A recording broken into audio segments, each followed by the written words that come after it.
All the disrespect before you play, better button check. Button check.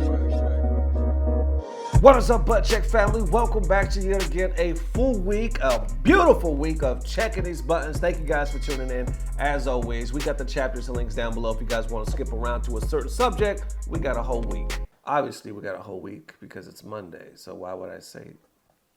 Anyway, that's how you know it's Monday, because I'm not all here right now. But I'm glad y'all are here right now, because we're about to check these buttons. So without further ado, hope you're having a good day, because it's about to get better. Ladies and gents, let's go. All right, now into them special set of Street Fighter 6 buttons that need to be checked. Shout out to the team. Who was it? I think it was Arturo, right? It was Sabin, LiJoe, YipeS. Who else? Javits was there. And of course, I'll put all their links and information down below, but I believe it was Sabin streaming on his channel, and they actually got their hands on Street Fighter 6, so they were like digging in, you know, doing combos and whatnot. It was hype. So we'll just go over some quick clips, you know what I'm saying? Like stuff that I had no idea about. Like right here, they say Chun-Li's dive rush super to, or combo to super. What is that normal? This normal.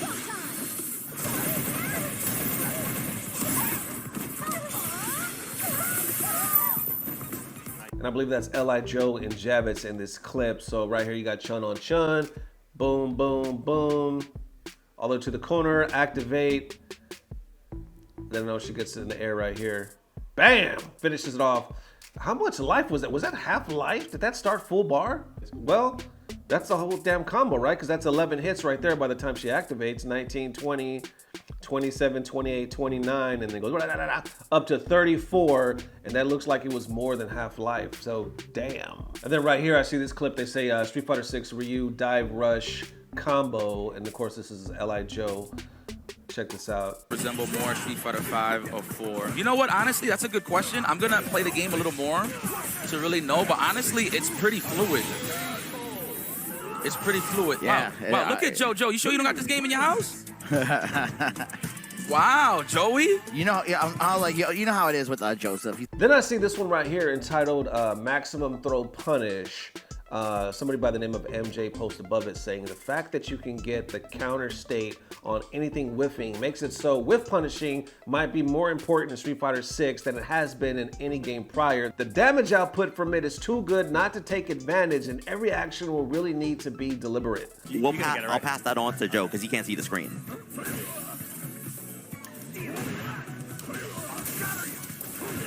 Deep, baby. Hey, yeah. Is the link system the same as Street Fighter 5? Okay, Joe, they want to know if the link system is... That's OD. They want to know if that's probably the most damaging combo we've seen since the game, at least that I've seen. Yeah, so that I believe is the most damaging combo. And then I see YipeS pretty much wrapping it up. Like I said, they did a lot. These are literally quick clips. Check out the full links because they got a lot of action if you're interested to check out that tech for Street Fighter 6. YipeS wraps it up right here, basically thanking everybody for tuning in. Wonderful time. Thanking the people at Street Fighter for giving them the chance. And then, of course, tagging everybody that was involved in the stream. So there it is. As far as Street Fighter 6, we are getting a lot of tech. You know what I'm saying? A lot of people are getting their hands on it.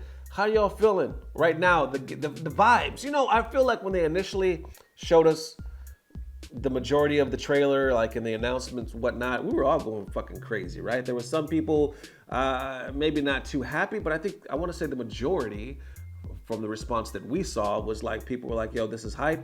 A lot of people are just done with Street Fighter 5, so like we can't wait for 6. I will say this though, watching 6, and I think my son kind of nailed it on the head. Like I said, my son doesn't really play Street Fighter 5. He kind of fell out of love with it.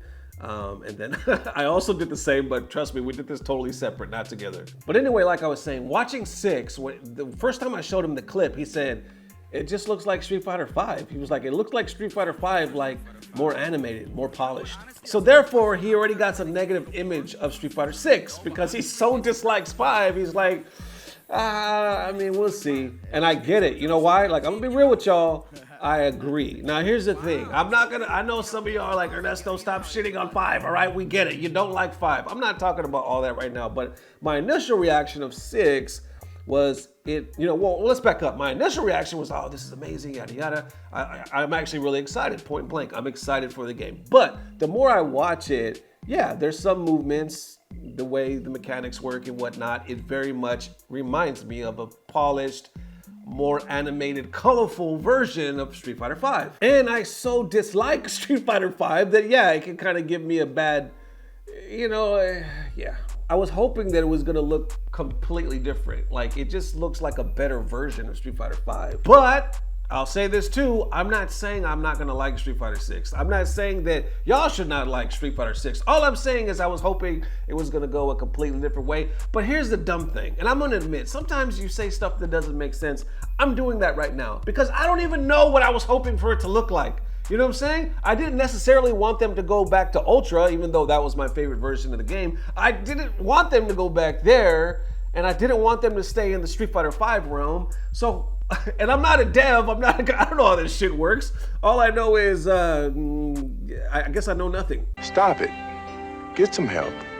That's real talk. Honestly, it's real talk. So here's the thing. I've lived long enough on this earth to know that you can't judge a book by its cover, and you gotta think, give things time. Actually learn some shit before you make a judgment. So therefore, I'm gonna point out the good things in Street Fighter 6 that I like. You know what I'm saying? I love the animations. I love the way the characters look. I love the fact that they're adding new characters. It feels rejuvenated. And technically, the game looks better than it ever has. So I'm looking forward. I'm looking forward to the fact that the devs look like they're actually listening to the community now, that it feels like when we get the game, it's gonna be a complete game this time. I think it's gonna be a positive impact.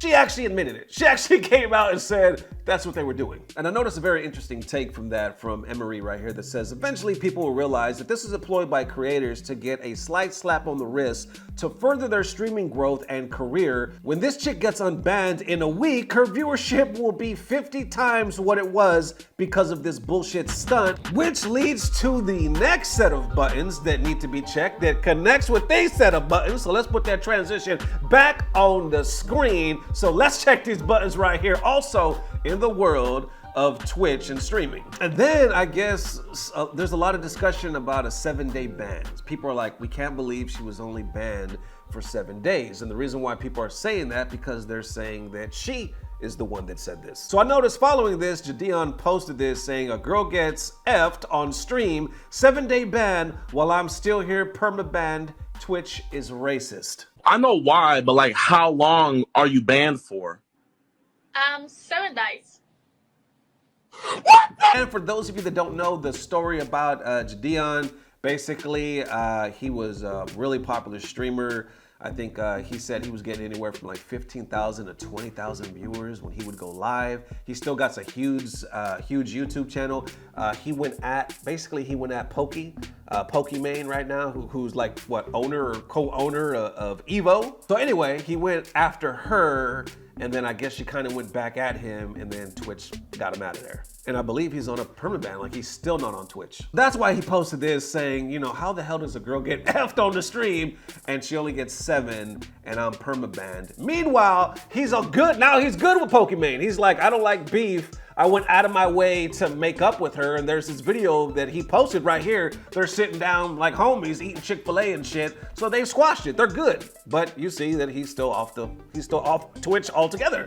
Which leads me to the next. Like I said, this is some weird ass how everything is connected. So one more time, put the transition on the screen, set of buttons that need to be checked. Still in the world of Twitch, well, still in the world of YouTube and content creators talking about racism. Just when I saw that, I also saw this. I'm not sure if you're familiar with this young man, Cory Kenshin, right? The reason why I know who this dude is because my daughter, my 6-year-old daughter has him on. Sometimes I'll be walking in the room and she's watching him, and all he's basically doing is reacting to like video games and scary videos. They're not really scary, but you know what I'm saying. And he's been doing it for a while, like over a decade. My daughter seems to enjoy him. I never really asked much. I knew he was a huge YouTuber, but I never really asked much about him. Well, apparently, until he made this video, because it popped up on my feed saying YouTube racism and favoritism. He's really pissed off in this video. Basically, it's an interesting topic, but he pretty much calls out YouTube the way that JiDion was calling out Twitch. He was like, yo,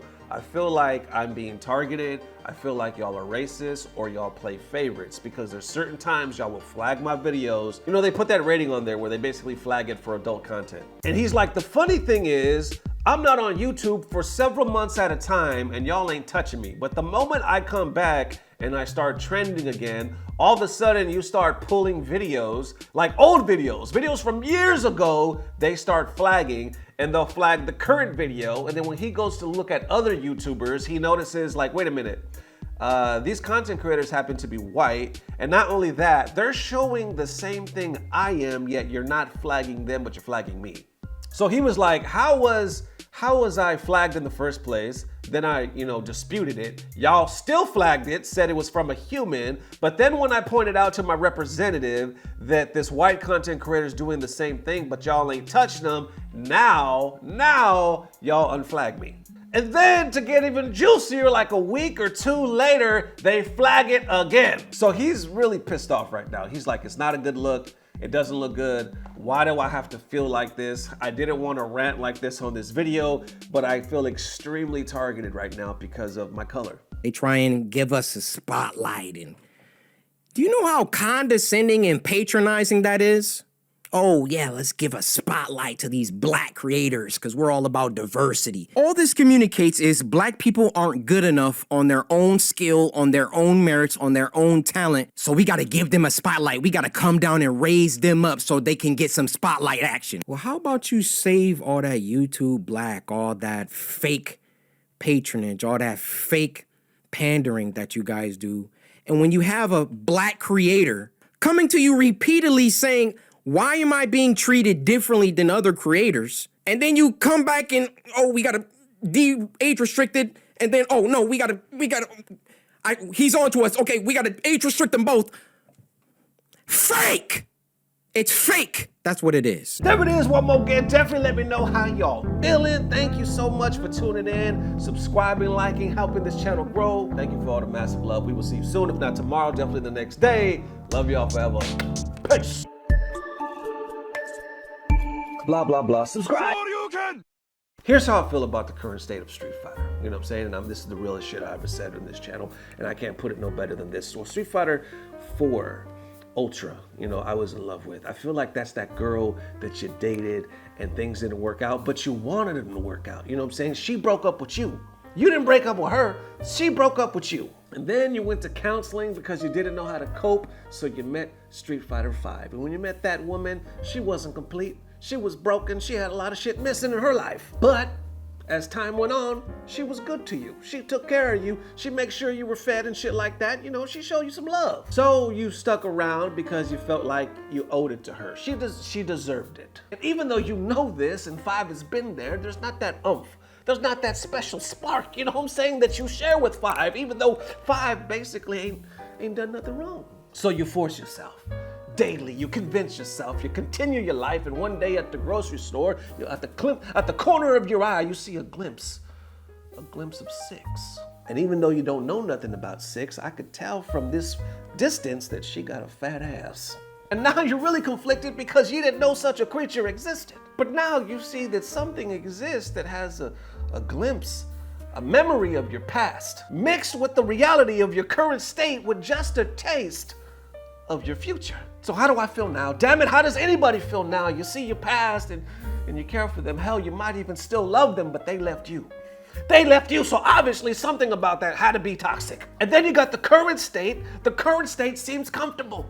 It seems doable, but damn it, it just doesn't seem for you. And throughout this whole time, throughout everything, though pieces of me is pulling me one way and the other way, my mind is split between yes and no. I can't help but think throughout this whole time that Street Fighter 6, man, it does look like she got a fat ass.